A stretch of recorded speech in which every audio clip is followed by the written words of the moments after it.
Backchat TV. Subscribe.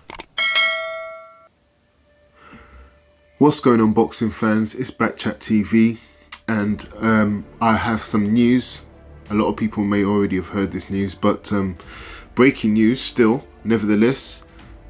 Terence Crawford, Errol, Spence, they've had the talks. Apparently a deal has been made. 29th of July, which is just around the corner really when you think about it. These two are going to be squaring off for undisputed unified welterweight championship of the world.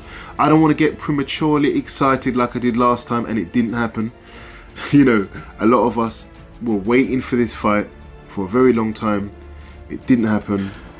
And I mean, I know boxing is a business, and it's not, you know, always the fighter's fault. You've got promoters and managers and all sorts of people involved in a fight. There's lots of reasons why a fight can break down. Money is normally the main reason, but there's lots of different reasons. Percentages being split, purse bids, people not happy with you know, their particular deal and things like that. So there's no blame that it didn't get made. Unlike a lot of people would say that there is a blame on either Errol Spence or Terence Crawford, but I still, you know, I don't think there's any kind of utility going back to looking into or blaming anybody.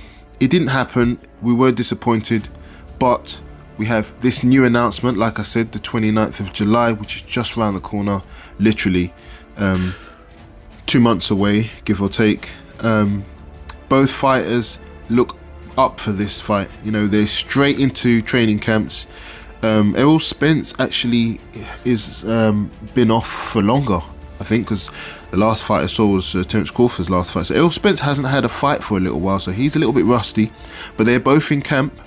I love the fact that they have both agreed a date, you know, within 2 months, within 3 months, and that shows that they're both ready. Nobody wants to tune up. Nobody wants, you know, any kind of extra time. They've come to an agreement on the purse, which I'm so happy for. I don't see any particular reason why it shouldn't happen, but I'm not gonna hold my breath, as they say. But I am excited. I do feel that excited feeling, and it's funny because I thought I wouldn't be excited about this fight anymore, because I was really one of those people that were really put off when I got my hopes up and it didn't happen. And there's since then, a lot of new stars have come up, especially in the lightweight division, and it's kind of not overshadowing the welterweight division, but it was kind of getting to that point. And I kind of thought, well, I don't even think it's a big fight. Both fighters are kind of getting older now. I don't think it will ever happen. I was kind of in that camp where I was like, I don't think it would ever happen. I thought it may happen at 154 pounds, to be honest. But we've got the announcement now, you know, and I am feeling that excited feeling again. Let me know if you're feeling it too. Like I said, it's just down the road. We're back here again. Both fighters, they're enough similar age. I don't think there's much advantage for any of the fighters, you know. Terence Crawford a little bit older. I think he's 34, or is he 35? I'm not sure. Correct me if I'm wrong. I think he's 34. And Errol Spence is like 32. It's like, even if I'm not correct, there's about 2 years difference. Does that make a difference?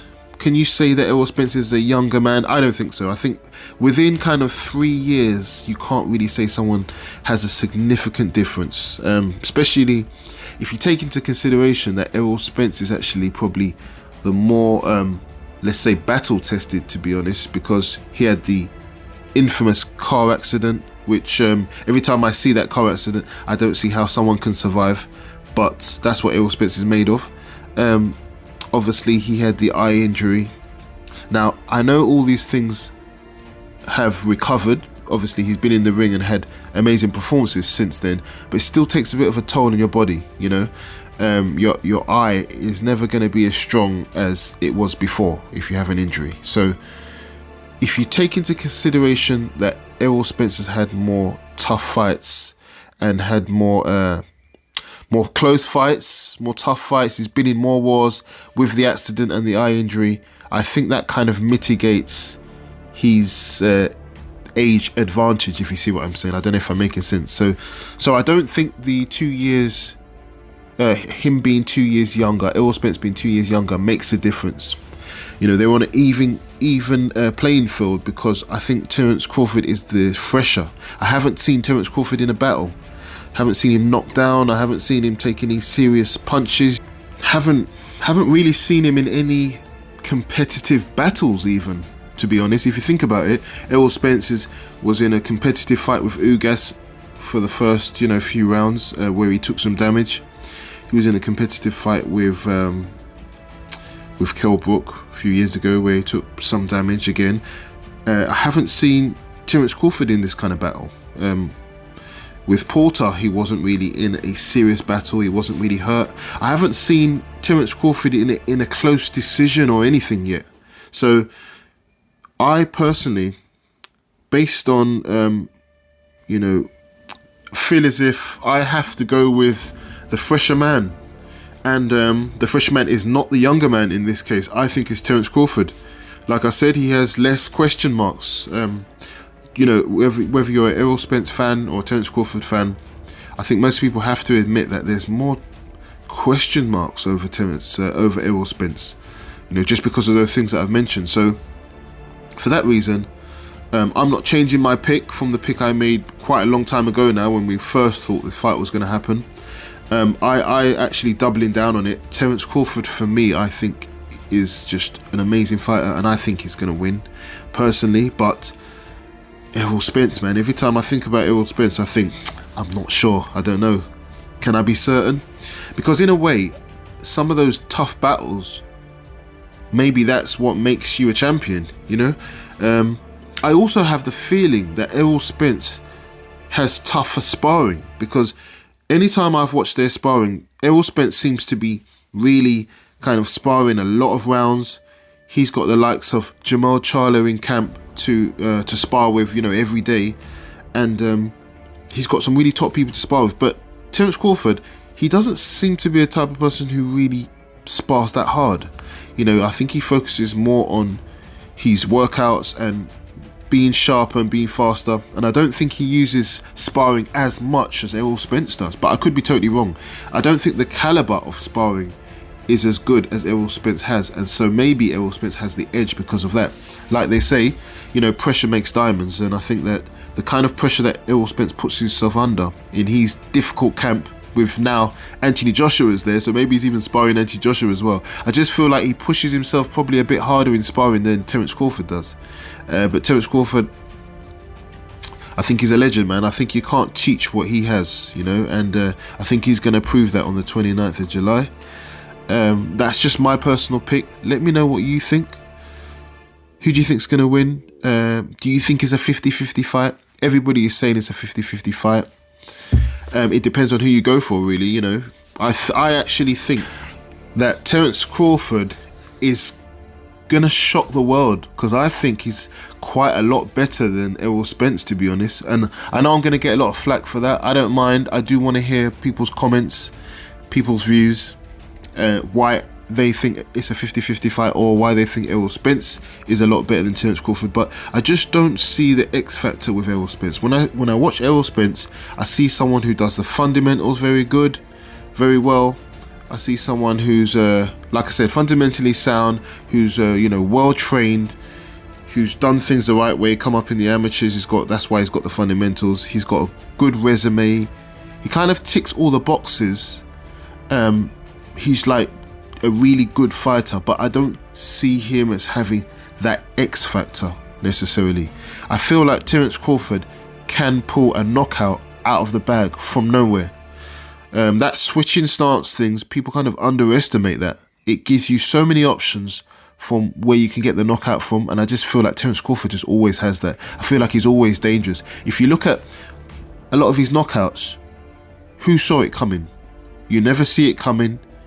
He never telegraphs his punches. You don't really see the knockout coming. Errol Spence tends to break down his opponents until they just want to give up, and that's a quality in itself. But I just feel like you can't teach what I feel Terence Crawford has.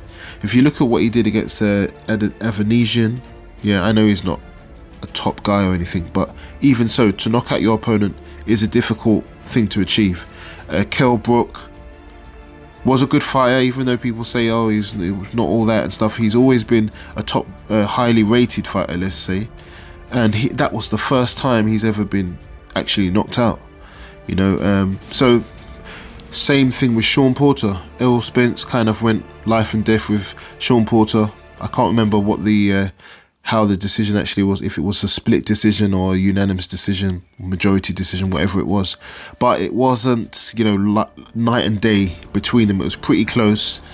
And people say, oh, it's because, obviously, of the car accident. But I think even if there wasn't a car accident, I think that's how the fight would have gone anyway. They were pretty close. Errol Spence still a good, you know, a lot better than Sean Porter, but he didn't look, you know, he didn't look levels above Sean Porter like the way Terence Crawford did. You know, knocking Terence Crawford down twice. He was about to get stopped if his father didn't throw in the towel, and I think that's significant. And a lot of Terence Crawford's fights have gone like that. And when these fights have ended in this you know, amazing knockout, Terence Crawford, to me, he looks as if he hasn't broken a sweat. I don't know if you've noticed, but every fight I see him in, he looks like he's just getting started. He looks like he can go levels above that, to me. So I feel like he's got all this potential. The only thing that is really going to cap his potential is his age. But personally, when it comes to ability, I just see he has the full package. He can make adjustments during a fight, and that's something that you can't teach as well.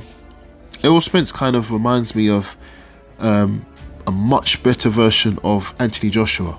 Anthony Joshua has a solid record. He avenged one of his losses. If you look at Anthony Joshua in general, he hasn't lost much. He's fought good competition. He hasn't lost that much. He's got good fundamentals. You know, he's not going to be easy to beat. Errol Spence seems like this type of guy. You know, but Terence Crawford, I think, is just...